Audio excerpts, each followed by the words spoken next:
फिर आता है आपका कि राष्ट्रपति अपना इस्तीफा या राष्ट्रपति को किस प्रकार से हटाया जाता है। राष्ट्रपति को आपका दो प्रकार से हटाया जा सकता है। जब एक तो आपका जब राष्ट्रपति स्वयं अपना इस्तीफा देता है, और दूसरा जब अनुच्छेद 61 के तहत राष्ट्रपति पर महाभियोग चलाया जाता है। तो राष्ट्रपति अपना इस्तीफा देता है उपराष्ट्रपति को, और उपराष्ट्रपति इस इस्तीफे को ले जाकर दे देता है आपका लोकसभा अध्यक्ष को। तो इस प्रकार से राष्ट्रपति अपना त्याग कर सकता है अपने पद से। राष्ट्रपति उपराष्ट्रपति को अपना इस्तीफा देता है और उपराष्ट्रपति उसको लोकसभा अध्यक्ष को दे देता है। फिर आता है आपका महाभियोग, जिसे हम इम्पीचमेंट कहते हैं। महाभियोग आपका अनुच्छेद 61 के तहत राष्ट्रपति पर संविधान में उल्लेख है कि महाभियोग चलाया जा सकता है। महाभियोग को अर्ध न्यायिक प्रक्रिया भी कहा जाता है। महाभियोग चलाने से पहले राष्ट्रपति को 14 दिन पहले राष्ट्रपति को बताना पड़ता है कि आप पर महाभियोग चलाया जाएगा। महाभियोग चलाते समय किसी भी सदन से, हमारे दो सदन हैं, लोकसभा और राज्यसभा, तो किसी भी सदन से महाभियोग चलाया जा सकता है। महाभियोग चलाने के लिए जिस सदन से चलाया जाएगा उस सदन के 1/4 सदस्यों के साइन होने चाहिए, तभी राष्ट्रपति पर महाभियोग चलाया जाता है। एक बार जब राष्ट्रपति पर महाभियोग चला दिया जाता है, तो मानिए जैसे लोकसभा से महाभियोग चलाया गया, तो लोकसभा के 1/4 सदस्यों के साइन होने चाहिए उस पे, तब वो बिल आपका लोकसभा में आ जाता है। जब लोकसभा में राष्ट्रपति को हटाने के लिए महाभियोग चलाया जाता है, तो लोकसभा के 2/3 सदस्यों के बहुमत से महाभियोग का जो बिल है वो अन्य सदन में जाता है, जो है आपका राज्यसभा। लोकसभा से 2/3 सदस्यों के द्वारा पारित होना चाहिए, फिर ये बिल आपका राज्यसभा में चला जाता है, और राज्यसभा में भी 2/3 सदस्यों के साथ ये बिल पारित होना चाहिए। अगर ये आपके दोनों सदनों में 2/3 सदस्य के साथ बहुमत से बिल पारित हो जाता है, तो आपके राष्ट्रपति पर महाभियोग कंप्लीट हो जाता है और उसको, राष्ट्रपति को उसके पद से हटा दिया जाता है। अब इस महाभियोग में जो राष्ट्रपति पर महाभियोग चलाया जाता है, इस महाभियोग में कौन चुनाव में भाग लेता है, कौन सदस्य इसमें अपना वोट डालता है? वह जिन्होंने राष्ट्रपति का, जब राष्ट्रपति को चुना गया था, तो जिन्होंने, जो हमारे मनोनीत सदस्य थे और विधान परिषद के सदस्य थे, उन्होंने राष्ट्रपति के निर्वाचन में भाग नहीं लिया था, परंतु जब राष्ट्रपति पर महाभियोग चलाया जाता है, तो आपके मनोनीत सदस्य, जो आपके 14 मनोनीत सदस्य हैं, और विधान परिषद के सदस्य, विधान परिषद जो हमारे राज्यों की विधान परिषद है, 6 राज्यों में विधान परिषद है, उनके सदस्य इस महाभियोग में भाग लेते हैं। उसके बाद आज तक भारत के इतिहास में, जब से हमारा संविधान लागू हुआ है तब से और आज तक किसी भी राष्ट्रपति पर महाभियोग नहीं चलाया गया है। फिर आता है आपका अनुच्छेद 62। अनुच्छेद 62 के अंतर्गत अगर राष्ट्रपति अपना इस्तीफा दे देता है या राष्ट्रपति पर महाभियोग चला के उसे हटा दिया जाता है, तो राष्ट्रपति का पद 6 महीने के अंदर भर जाना चाहिए। ये आपका संविधान के अनुच्छेद 62 में उल्लेख है। उसके बाद अनुच्छेद 111 के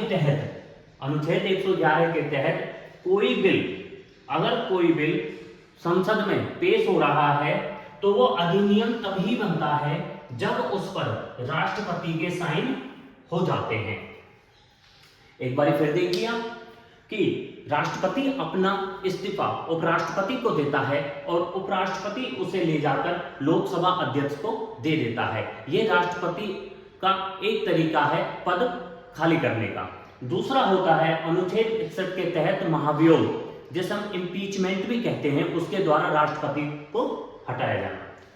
अगर राष्ट्रपति पर महाभियोग चलाया जाता है तो 14 दिन पहले राष्ट्रपति को बताना होता है और जिस सदन से चलेगा उस सदन के 1/4 सदस्यों के साइन होने चाहिए और किसी भी जिस सदन में चलता है वहां से 2/3 बहुमत से वो पास होना चाहिए बिल। फिर दूसरे सदन में 2/3 बहुमत से पास होना चाहिए। अगर दोनों सदनों में 2/3 बहुमत से पास हो जाता है तो राष्ट्रपति पर महाभियोग की प्रक्रिया पूरी हो जाती है और राष्ट्रपति को अपने पद से हटा दिया जाता है और राष्ट्रपति का पद 6 महीने के अंदर अंदर भर जाना चाहिए। आज तक हमारे भारत में किसी भी राष्ट्रपति पर महाभियोग नहीं चला है। अनुच्छेद 111 के तहत कोई बिल तभी अधिनियम बनता है जब उस पर राष्ट्रपति के साइन हो जाते हैं। फिर आता है आपका अनुच्छेद 60 और अनुच्छेद 60 में आपका शपथ का प्रारूप है कि किस प्रकार से राष्ट्रपति को शपथ दिलवाई जाती है या कौन कौन राष्ट्रपति को शपथ दिलवाता है। राष्ट्रपति को शपथ आपका सुप्रीम कोर्ट का मुख्य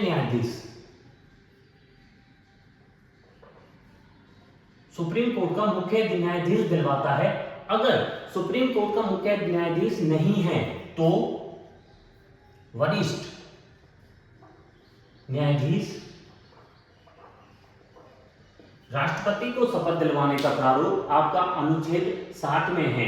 राष्ट्रपति को शपथ सुप्रीम कोर्ट का मुख्य न्यायाधीश दिलवाता है। अगर मुख्य न्यायाधीश नहीं है तो सुप्रीम कोर्ट का जो वरिष्ठ न्यायाधीश है वो आपका राष्ट्रपति को शपथ दिलवाता है।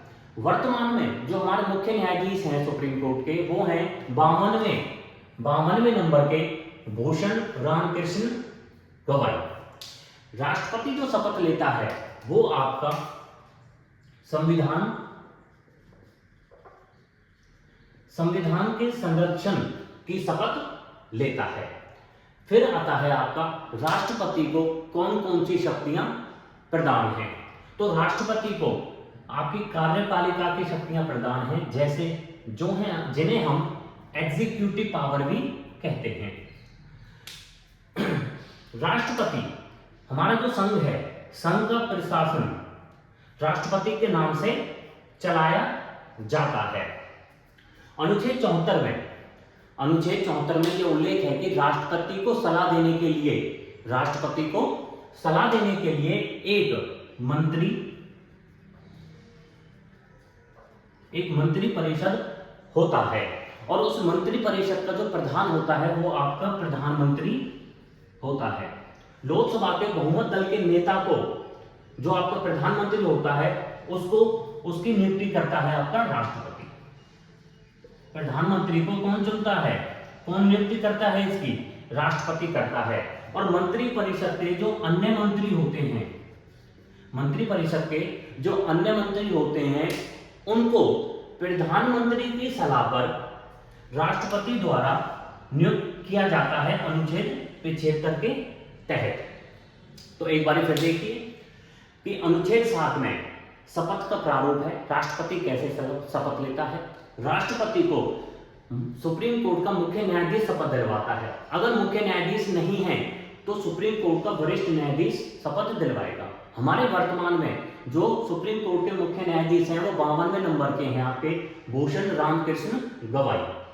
राष्ट्रपति संविधान के संरक्षण की शपथ लेता है। राष्ट्रपति की जो शक्तियां हैं, कार्यपालिका की शक्तियां, कि संघ का प्रशासन राष्ट्रपति के नाम से चलाया जाता है और अनुच्छेद 74 के तहत राष्ट्रपति को सलाह देने के लिए एक मंत्री परिषद होता है जिसका प्रधान होता है आपका लोकसभा का बहुमत दल का नेता। प्रधानमंत्री को प्रधान बनाया जाता है जिसकी नियुक्ति राष्ट्रपति के द्वारा होती है। और अनुच्छेद 75 के तहत मंत्री परिषद के अन्य मंत्रियों की नियुक्ति प्रधानमंत्री की सलाह पर राष्ट्रपति के द्वारा होती है। फिर आता है आपका मंत्री परिषद। जो मंत्री परिषद है वो मंत्री परिषद आपकी सभी निर्णय राष्ट्रपति को बताएगी। ये अनुच्छेद 78 में कहा गया है। अनुच्छेद 78 में ये उल्लेख है कि मंत्रिपरिषद जो भी निर्णय हो गया वो आपके राष्ट्रपति को बताएगा। फिर आता है कि मंत्रिपरिषद की सलाह पर जो हमारा महान्यायवादी है, अटॉर्नी जनरल ऑफ इंडिया है, जो अनुच्छेद 76 के तहत चुना जाता है, नियुक्त किया जाता है राष्ट्रपति के द्वारा। उसके बाद हमारे वर्तमान में महान्यायवादी हैं जिन्हें 1 अक्टूबर 2022 को चुना गया था, वो हैं आपके आर वेंकट रमनी, जो भारत के 16वें नंबर के महान्यायवादी हैं। उसके बाद आता है आपका अनुच्छेद 77 या 299 के तहत संधि व समझौते राष्ट्रपति के नाम पर किए जाते हैं। कैग, जिसे हम जिसे हम controller auditor general of India भी कहते हैं, जिसे हिंदी में नियंत्रण व महालेखा परीक्षक भी कहते हैं, इसकी नियुक्ति अनुच्छेद 148 के तहत राष्ट्रपति के द्वारा की जाती है।